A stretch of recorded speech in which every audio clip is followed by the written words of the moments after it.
The Most Magnificent Thing, written and illustrated by Ashley Spires. This is a regular girl and her best friend in the whole world. They do all kinds of things together. They race, they eat, they explore, they relax. She makes things, he unmakes things. One day, the girl has a wonderful idea. She is going to make the most magnificent thing. She knows just how it will look. She knows just how it will work. All she has to do is make it, and she makes things all the time. Easy peasy. First, she hires an assistant. Next, they gather their supplies. They set up somewhere out of the way and get to work.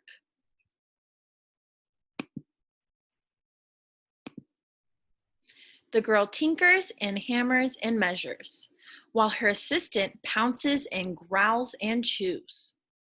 When she is finished, she steps back to admire her work. She walks around one side. Her assistant examines the other side. It doesn't look right. Her assistant picks it up and gives it a shake. Doesn't feel right either. They are shocked to discover the thing isn't magnificent or good. It isn't even kind of sort of okay. It is all wrong. The girl tosses it aside and gives it another go.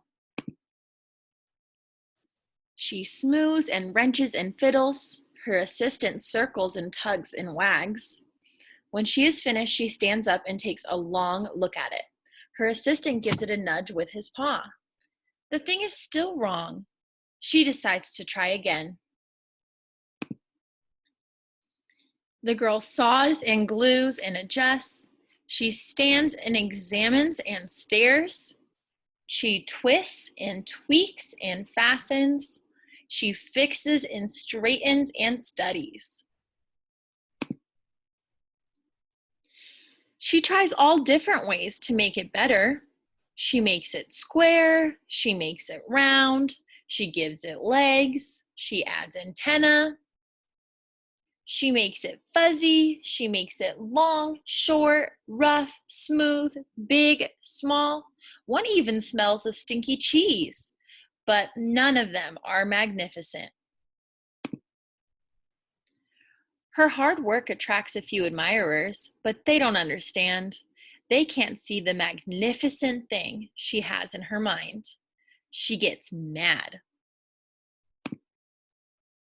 The angrier she gets, the faster she works. She smashes pieces into shapes. She jams parts together. She pummels the little bits in. Her hands feel too big to work, and her brain is too full of the not right things. If only the thing would just work. Crunch! The pain starts in her finger. It rushes up to her brain, and she explodes. It is not her finest moment. I'm no good at this. I quit. Her assistant suggests a walk. It's not much help at first, but before long, she starts to feel different. Bit by bit, the mad gets pushed out of her head. As they stroll along, she comes across the first wrong thing she made. The bad feelings are about to start all over again. Then she notices something surprising. There are some parts of the wrong things that are really quite right. The bolts on one, the shape of another, the wheel to seat ratio of the next. There are all sorts of parts that she likes.